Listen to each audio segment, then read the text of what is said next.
Can you see this wee happy face? The reason I've got a wee happy face is that today is watch arrival day. On the 1st of October I ordered a watch from Aliexpress and this morning it arrived. So here's the watch. 13 days to arrive. This is the 13th of October and I'm a really happy bunny. So let's go and have a look at my unboxing it and see what was in the package and see what I think of the watch. Bye for now. Okay folks, here we are, bursting with excitement. I've decided to narrate this and not have the original sound effects, so you can't hear me puffing and panting with the difficult packaging and swearing at trying to get the stickers off. But here we go. It comes in a little padded envelope bag thing, and my knife isn't nearly as sharp as it should be. Either that or the thing's made of bloody Kevlar and I can't get it open. At least you're getting the authenticity here. It's a tough wee cookie to get out, and inside we have this plastic box. Now I haven't had a watch arrive in a box quite like this before. Sometimes cardboard, occasionally once even wood, usually just an envelope with a little bag in it. The little snap clips open up here.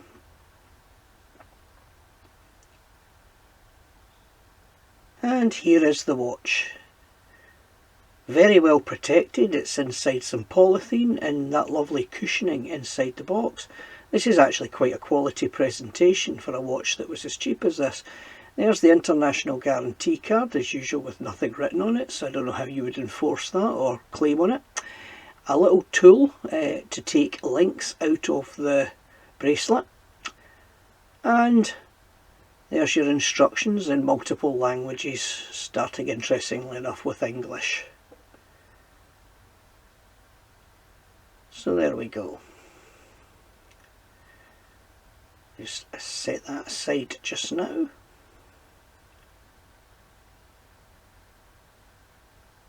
Now here's our watch in a little sealed plastic envelope.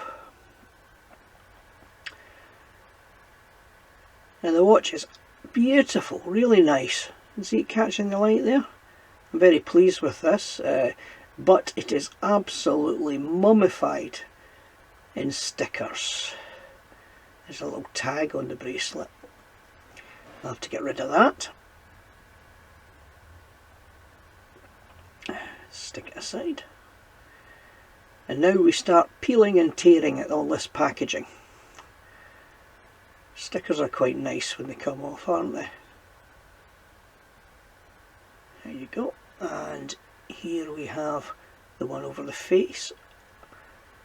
Oh gosh, I'm really pleased with this.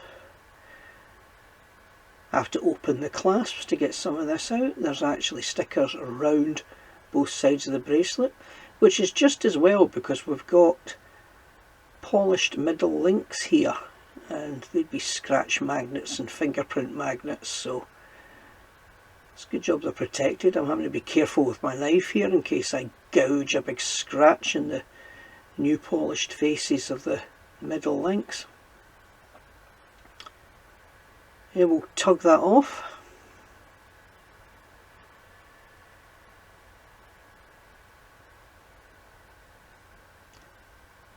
At this point I was finding it a bit frustrating, so you'll probably be hearing sweary words at this juncture.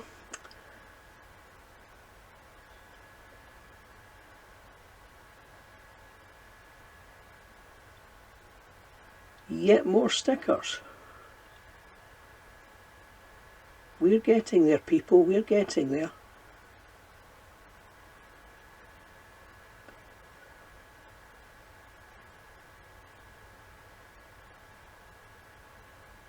And with a mighty pull,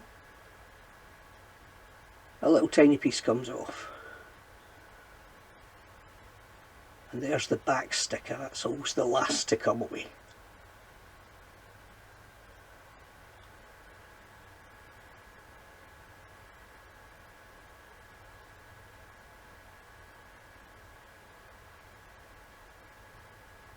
There we go.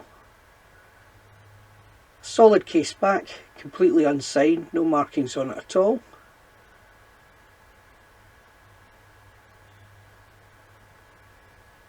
Lovely shiny face and ceramic bezel.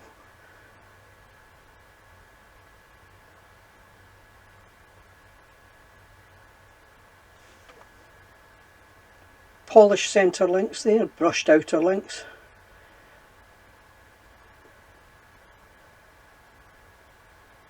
Let's see how it fits.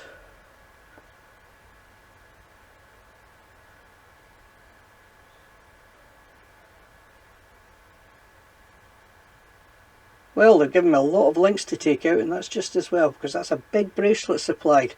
So if you have big wrists, then this is the watch for you. You won't have any problems sizing this one to you. Here's the watch in all its beautiful glory.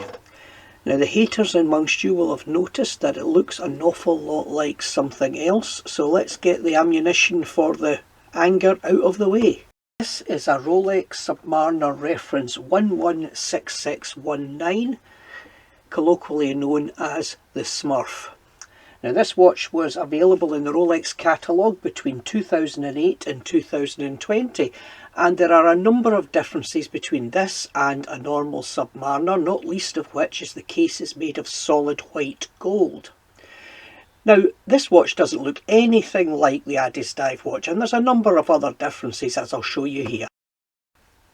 There you go, numerous differences, not least of which the materials in which the watches are made of, the weight of the watches, and of course the price. Comparing the Smurf, it's £32,500, which is actually in an advert that I found on the internet just now, and the Addiesdive at £34.25 including shipping, which I paid for it. So as you can see, not the same watch at all, not a replica at all. Not say any more about that. To note that Addiesdive claim 163 grams for this watch, but here's the watch along with the 4 links that I had to remove in order to space it to my wrist, and only weighed 154 grams. Now I'm thinking that maybe the other 9 grams is all the stickers that they put on the watch to package it. But in any case, the watch weighs 154 grams, which is a little bit lighter than an actual Submariner, steel Submariner, and lighter even than Addiesdive themselves claim. Here we can see a view of the back of the watch, and it's absolutely no frills. There's no adornment or signing at all on the back of the case. It's simply brushed steel, and the case back itself is brushed in the middle with a shiny bit just short of the centre, just before the knurling for undoing the case back. It's a screw-in case back, of course, just like an oyster, and we can see the solid end links here, which are 20mm across. Hooray, because that makes it very interchangeable with most people's strap collection. The light play over this gorgeous sunburst blue dial. You can see the Cyclops, which actually magnifies here. Also see the ceramic bezel, which is a party trick I'll show you now. The lume on this watch is absolutely stupendous. I have no other words for it. The brightness really took me by surprise, and the beautiful blue lume on the bezel really sets things off. I'm really surprised about this, way beyond my expectations. With Aliexpress being like Amazon, you have to shop around a bit. The adverts all look the same, you see, and you would think you were buying from the same people.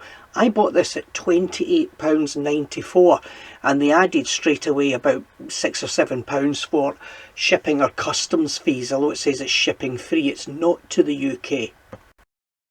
Here we see supposedly the same advert, but this time the watch for sale for £46.69. And we'll have a look again at another one. And here's yet another one at £54.23, showing quite an extensive range of prices from the different sellers involved. This one I think I got from the Addiesdive store itself, which in this instance was the best deal available. So shop around and be careful.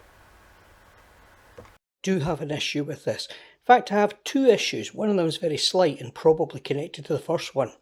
I don't think that the quality of the movement inside this watch is very high. If we have a look here and the watch is in the quick set position, that's all very well. I can tell you it's quite difficult to find that, and it's 2 turns in order to make the date change. If I pull it further out so it hacks, you can see that there is a little bit of movement There, gear train backlash probably, although fortunately this watch does pass the metronome test and the minute hand doesn't wobble from side to side when you rock it. Anyway, I think that the movement inside is either of a different quality or has been quite shoddily installed. Either is possible with a budget watch like this. Now the second issue is that the hands are very thin and foil-like. Now quartz movements don't have a lot of torque and it's quite difficult to move heavy hands with a quartz movement, particularly a crappier type of quartz movement. Anyway, you should be aware of that. The hands look fine in use, and because it's a quartz watch, you're probably not going to be using the settings very often. But just be aware, it's not perfect. This is the Myota 2155 movement that Addiesdive say powers this watch. I had a look on internet forums to see if it's considered good or not, and generally it is considered an improvement on predecessors, however best suited to a watch with smaller hands.